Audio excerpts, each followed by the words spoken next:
Hi hello నమస్తే welcome back to iDream media. ఈరోజు మనతో ఉన్నారు ఇమిగ్రేషన్ కన్సల్టెంట్ అయిన ప్రశాంత్ శర్మ గారు. సో లేటెస్ట్ యూఎస్ అప్డేట్స్ గురించి ఈరోజు ఎపిసోడ్లో తెలుసుకుందాం. Hi sir. హలో అండి. సార్, H1B 3 daysలోనే వస్తుంది అనే ఒక న్యూస్ నడుస్తూ ఉంది సోషల్ మీడియా మొత్తంగా. అండ్ రైట్ నో మీతో ప్రీవియస్ డిస్కషన్లో కూడా మీరు చెప్పారు, విరాట్ ఈ 3 months ఏదైతే ఉందో డిసెంబర్, జనవరి, ఫెబ్లో H1Bకి సంబంధించిన మెయిన్ థింగ్స్ నడుస్తూ ఉంటాయి, lottery and other things. So దీని గురించి ఓవరాల్ ఈ సినారియో గురించి మాకు ఎక్స్ప్లెయిన్ చేస్తారా? Usually March is a time where lotteries get picked up. March 1st to 25th the gateway open చేస్తుంది గవర్నమెంట్. సో అప్లికేషన్స్ డంప్ చేస్తారు. సో ప్రతి consultant December to March or February ending they run H1B ads. So ఎవరికైతే interest ఉన్న వాళ్ళు వెళ్ళాలనుకుంటున్నారో they definitely they take the ads. వాళ్ళు చూసి వెళ్ళేవాళ్ళు ఒక్కసారి మమ్మల్ని అప్రోచ్ అయితే అసలు ఉన్న ఆప్షన్స్ ఏంటి, అక్కడ what is the process, stage wise process ఏంటి అనుకుంటారు. ఏదో H1కి ఈరోజు అప్లికేషన్ ఇస్తే లాటరీలో వస్తే వెంటనే వీసా వచ్చేస్తుంది. No, it is there is a due course of time for that. 3 daysలో 2 daysలో ఏ ప్రాసెస్లు జరగవు. సో ఒక్కసారి మీరు మా కన్సల్టెంట్ దగ్గరికి వస్తే మేము చెప్తాం. సో దిస్ ఈస్ ది, ఇప్పుడు $250 అయింది ఒక అప్లికేషన్ ఫీజ్. సో మీరు లాస్ట్ ఇయర్ చూసుకుంటే మల్టిపుల్ రిజిస్ట్రేషన్స్ ఇష్యూస్ చాలా జరిగాయి లాస్ట్ ఇయర్. సో దానివల్ల రివోక్స్ చాలా జరిగాయి. సో ఒక్కొక్క లాస్ట్ ఇయర్ మీరు చూసినట్టయితే టోటల్గా మన ఇండియా నుంచి 2% was the success rate through out ఇది, బికాస్ ఆఫ్ మల్టిపుల్ రిజిస్ట్రేషన్స్ యూఎస్లోనే జరిగాయని ఒక రూమర్ ఉంది మళ్ళీ. సో ఇండియా నుంచి అయితే మల్టిపుల్ రిజిస్ట్రేషన్స్ జరగకూడదని. అంటే మల్టిపుల్ రిజిస్ట్రేషన్స్ అంటే ఫర్ ఎగ్జాంపుల్ మీరు వచ్చారు మా దగ్గరికి, సో మీ అప్లికేషన్ని మేము 4 states వేస్తారు.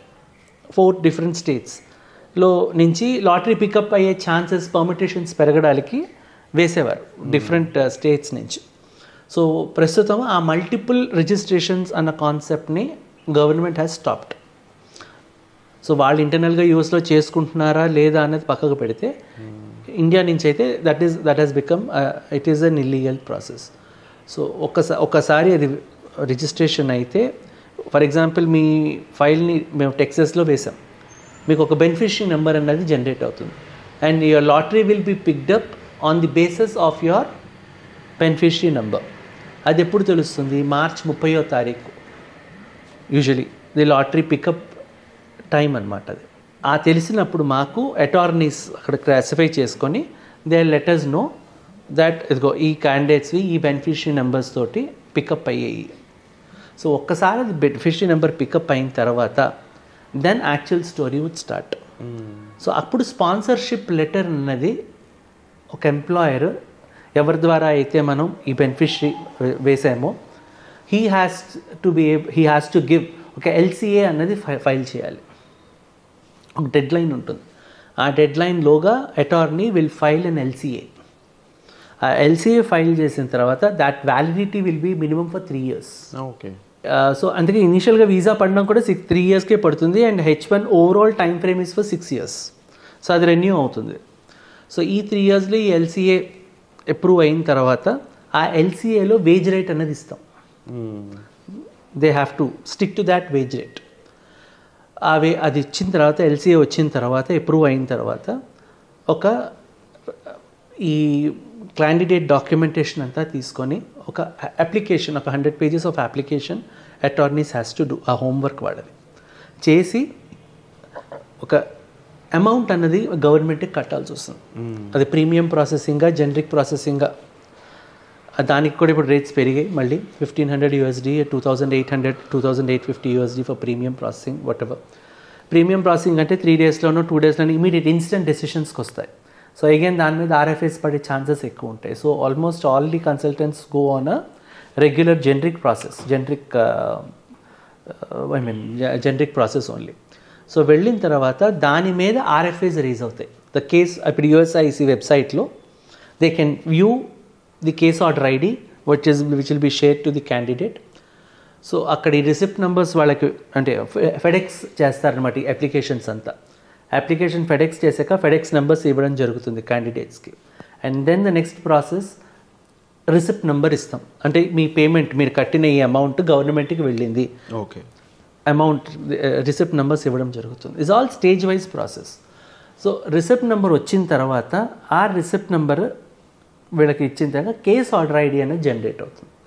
సో ఆ కేస్ ఆర్డర్ ఐడి అన్నది యుఎస్సి గవర్నమెంట్ వెబ్సైట్లో మనము లాగిన్ అయి చూస్తే, అండ్ యుఎస్సిఐసి వెబ్సైట్ ఇది is not a completely government funded organization. It is been funded by H1s only.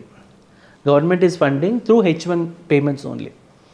So ఈ అమౌంట్స్ ఏదైతే అక్కడ కడతారో 3 lakhs 3.5 lakhs what ever the payment the pay, ఆ పేమెంట్ వచ్చాక వాళ్ళ రివ్యూ జరగడం జరుగుతుంది. ఆ రివ్యూ అయినప్పుడు RFAs రేజ్ అవుతాయి.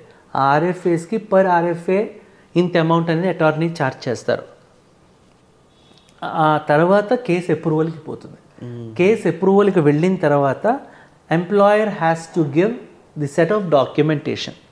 అది బేస్ చేసుకొని వీళ్ళు DS-160 ఫిల్ చేసి, యుఎస్ ట్రావెల్ డాక్ ఫిల్ చేసి, వీసా ఫీజులు కట్టుకొని ఎంబసీకి వెళ్ళి ఇంటర్వ్యూ ఇచ్చుకొని దెన్ ఎస్ ఆర్ నో అన్నది తెలుస్తుంది. ఇంత ప్రాసెస్ ఉంటుంది. ఇదంతా ఒక 3 daysలో జరిగిపోయే వ్యవహారం అయితే కాదు. దీనికి 3 నెలలు పట్టచ్చు, 6 నెలలు పట్టచ్చు, సంవత్సరం పట్టచ్చు. ఈ ఓవరాల్ ప్రొసీజర్లో మీ హెల్ప్ ఎక్కడ నీడ్ ఉంటుంది అండ్ మిమ్మల్ని కాంటాక్ట్ చేయడం ద్వారా ప్రొసీజర్ ఎంత ఈజీ అవుతుంది? ఎంత ఈజీ అవుతుంది అంటే మేము చేసేది మేము నిమిత్త మాత్రమే. ఇందులో మేమేమి we can't do any magic. But మేము definitely when they approaches we give the whole explanation to them, giving them a better classifications on a chart. How to go through అన్న స్టేజ్ వైజ్. సో ఈ stage wise వెళ్ళగానే first ఇనీషియల్గా ఒక beneficiary నెంబర్కి help చేస్తాం.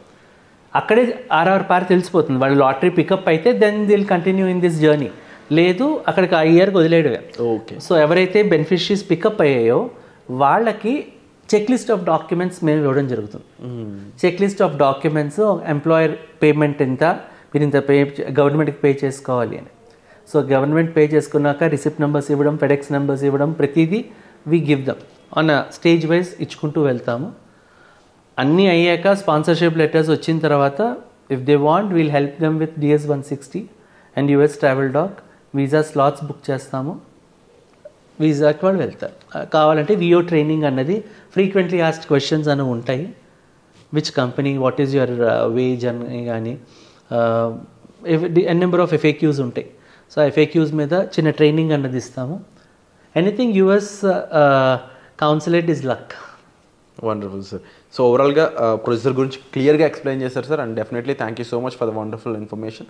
But at the same time ఇండివిజువల్గా మీరు మీ situation H1Bకి సంబంధించి ఏ పొజిషన్లో ఆగి ఉన్నారు, ప్రీవియస్గా ఆల్రెడీ అప్లై చేసి ఇబ్బంది పడి ఫెయిల్ అయిన ఇష్యూస్లో ఉన్నారా, లేదంటే రైట్ నో ఇనిషియల్గా ఇదే ఫ్రెషర్గా అప్లై చేస్తున్నారా, ఎటువంటి సిచ్యువేషన్లో ఉన్నా సరే మీరు డిస్ప్లే అవుతున్న నెంబర్స్ కాల్ చేసి మీ సిచ్యువేషన్ ద్వారా సార్ని కన్సల్ట్ చేసినట్లయితే ఒక ప్రాపర్ గైడెన్స్ అనేది దొరుకుతుంది. అండ్ దీనికి సంబంధించిన అప్డేట్స్ కోసం మీరు ఈ ఛానల్ చూస్తూనే ఉండొచ్చు. సో వచ్చే ఎపిసోడ్లో మళ్ళీ కలుద్దాం. Thank you so much sir. Welcome.